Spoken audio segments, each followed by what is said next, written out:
This happened a few weeks ago. I've been in high school for a couple of years now, and I usually stick to the normal routine, classes, homework, and the occasional hangout with friends. But there's always that one night that breaks the mold, you know? The kind of night that sticks with you, and not in a good way. I'd always thought of myself as a rule follower. Sure, I've been a few here and there, but nothing major. Nothing that would get me into serious trouble. But that night was different. It pushed boundaries I didn't even know existed, and left me with a story that still gives me chills. I didn't have my phone with me that night. Stupid, I know, but that's part of why everything felt so intense, so real. It started off normal enough. Just me and my two best friends, Alex and Jamie, planning a sleepover. We'd done it 100 times before, usually at one of our houses. But this time, we wanted something different. Something exciting. That's when Alex came up with the idea. Guys, he said, his eyes gleaming with mischief. What if we had our sleepover at school? At first, Jamie and I laughed it off. But the more we thought about it, the more intriguing it seemed. The school at night, all to ourselves? It was too tempting to pass up. We planned it meticulously. We told our parents we were staying at each other's houses, creating a perfect alibi. The tricky part was getting into the school. That's where Jamie's part came in. She'd been helping out in the office after school and knew where they kept the spare keys. The janitor always leaves them in the same drawer, she told us, her voice a mix of excitement and nervousness. The day of our sleepover arrived. We waited until it was dark, our hearts pounding with a mix of fear and anticipation. The school looked different at night, looming and ominous against the starlit sky. Jamie led us to a side entrance, fumbling with the stolen keys. With a soft click, the door opened, and we were in. The hallways were pitch black, our flashlights casting long, eerie shadows on the walls. Every sound seemed amplified. The squeak of our shoes, our hushed whispers, even our breathing. We made our way to the gym, figuring it'd be the most comfortable place to set up camp. That's when things started to get weird. As we were laying out our sleeping bags, we heard a sound. Not the normal creaks and groans of a settling building, but something else. Something that sounded almost like footsteps. Did you guys hear that? I whispered, my voice barely audible. Alex and Jamie nodded, their faces pale in the dim light of our flashlights. We huddled together, listening intently. For a moment, there was nothing. Then we heard it again, clearer this time. Footsteps, slow and deliberate, coming from the hallway outside. My mind raced. Had we triggered some kind of silent alarm? Was it a security guard? Or worse, had someone else had the same idea as us? Someone who might not be as harmless as three scared teenagers? We quickly turned off our flashlights, plunging ourselves into darkness. The footsteps grew closer, then stopped right outside the gym doors. We held our breath, afraid that even the slightest sound would give us away. The silence stretched on, becoming almost unbearable. Then, slowly, the gym door began to open. A sliver of light from the hallway cut through the darkness, growing wider by the second. We pressed ourselves against the wall, trying to make ourselves as small as possible. That's when we saw it, a shadow, tall and imposing, cast on the gym floor. My heart was pounding so hard I was sure whoever it was could hear it. The shadow moved, stretching across the floor towards us. I closed my eyes, certain we were about to be caught. But then, as suddenly as it had appeared, the shadow retreated. The door closed, and we heard the footsteps moving away. We waited for what felt like hours before we dared to move or speak. What the hell was that? Alex whispered, his voice shaky. Jamie and I just shook our heads, too scared to form words. We debated leaving right then and there, but the thought of wandering through the dark hallways, possibly running into whoever or whatever we'd just seen, was too terrifying. So we stayed put, huddled together in the dark gym, jumping at every little sound. As the night wore on, strange things kept happening. We heard whispers echoing through the empty hallways, saw shadows moving where there shouldn't have been any. At one point, we all swore we heard the sound of children laughing, distant but clear. By the time dawn broke, we were exhausted and terrified. We packed up our things as quickly and quietly as we could, desperate to get out of there. As we made our way back to the side entrance, we passed by the principal's office. The door was slightly ajar, which was odd. We were sure it had been closed the night before. Against my better judgment, I peeked inside. What I saw made my blood run cold. There, on the desk, was a single sheet of paper. And on that paper, written in what looked like red ink, were 3 words: "We see you." We ran. We ran faster than we ever had in our lives, not stopping until we were blocks away from the school. We never spoke about that night to anyone else. Who would believe us? But we made a pact, right then and there, to never do anything like that again. I still go to that school every day. I walk those same hallways, sit in those same classrooms. But now, I see Aunt help, but wonder what really happens when the lights go out and the doors are locked. What secrets does our school hold? And more importantly, are we ever truly alone in there? I don't have answers to those questions. But I do know one thing. I'll never look at my school the same way again. And I'll certainly never stay there after dark. Some rules, I've learned, exist for a reason. And some boundaries are better left uncrossed.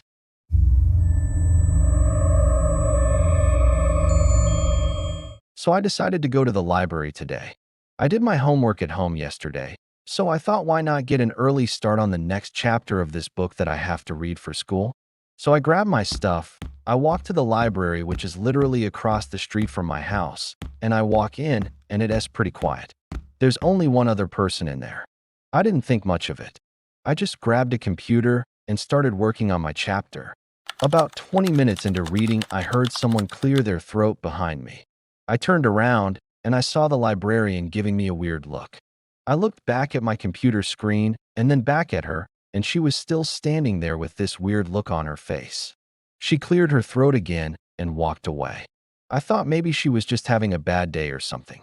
So I put my headphones back in and continued reading. A little while later, I heard footsteps approaching me. I looked up and saw the librarian walking towards me. She stopped right in front of me and asked me, "Are you studying here alone?" I responded, "Yeah. Is there a problem?" She said, "No. You just have to leave in 10 minutes. Confused, I responded, "What?" "What?" She said, "We close in 10 minutes, and you're the only person left here." Then she turned around and walked away. I thought maybe she was just trying to tell me that they were closing, but it sounded more like she was telling me that I had to leave. Whatever, I thought. I still have a chapter to finish. So I put my headphones back in and continued reading. About 10 minutes later, I looked up and saw the librarian walking towards me. She stopped right in front of me and said, "You have to leave now." I responded, Okay, I'm leaving." As I was getting up, I noticed that all the lights had been turned off except for the one above me. It was like they were trying to keep me there against my will. I walked out without saying a word. As I was walking across the street, I couldn't help but feel like I was being watched. I looked back and saw the librarian standing at the door. She wasn't smiling. She just had this blank stare on her face. She was also wearing a hat and gloves. It was strange because I'd never seen her wear those before. I shook my head and tried to forget about it. When I got home, I told my mom what had happened. She just laughed and said, "Oh, don't be silly. The library doesn't close for another hour." I went upstairs to get ready for bed, but I couldn't stop thinking about what had happened at the library. I kept replaying the events in my head over and over again. I couldn't understand why the librarian had acted so strangely. Why had she tried to get me to leave? And why was she wearing gloves and a hat? It was the middle of summer, and she must have been 30 years old. Why would a 30-year-old woman be wearing gloves and a hat in the middle of summer?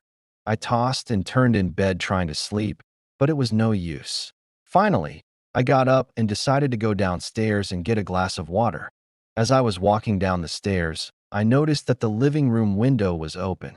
I closed it, but as I turned around, I saw something that made me scream. Standing in the corner of the room was the same librarian from earlier. She was wearing the same hat and gloves. She wasn't smiling.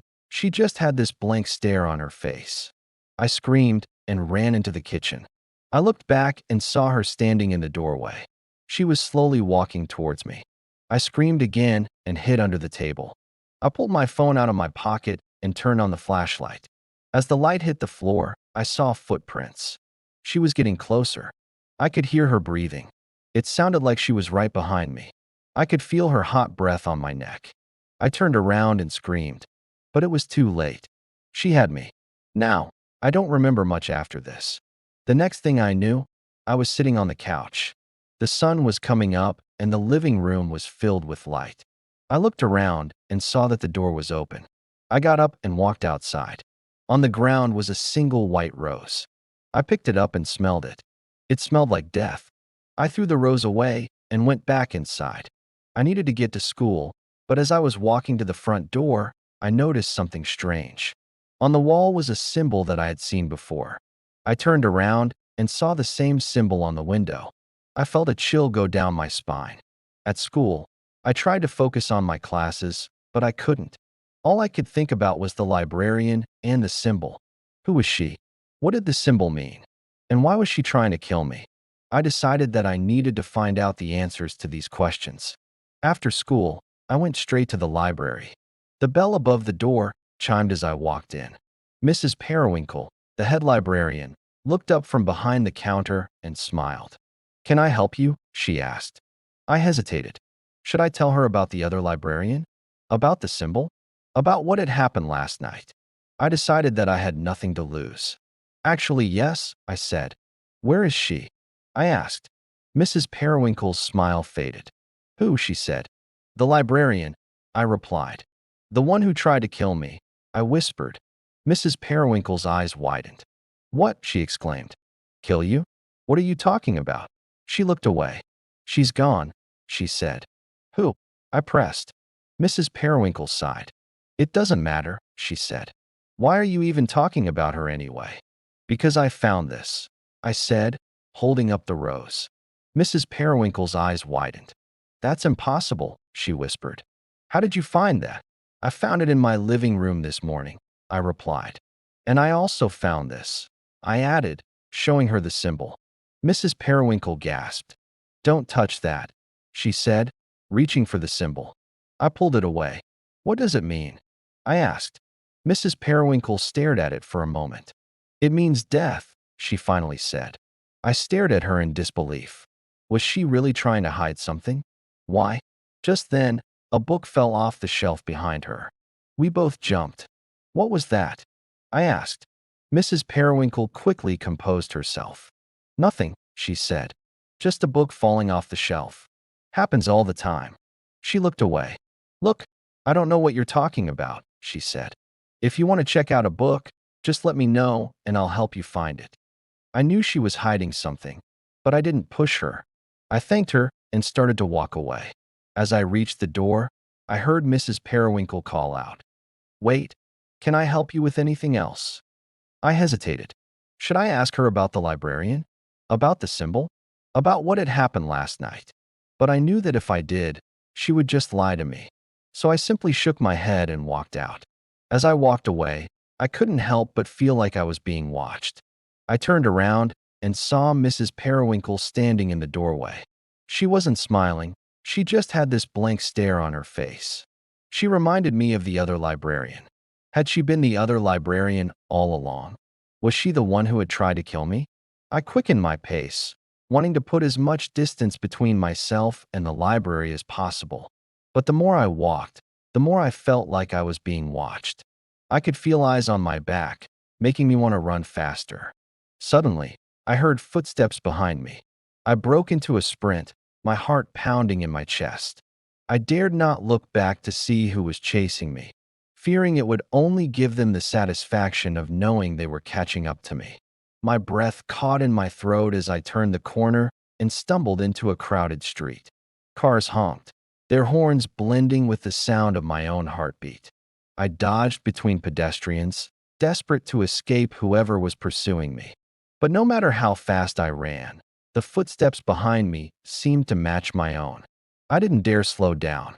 I had to keep moving, keep running, whatever it took to get away from the library and the dark figure that was following me.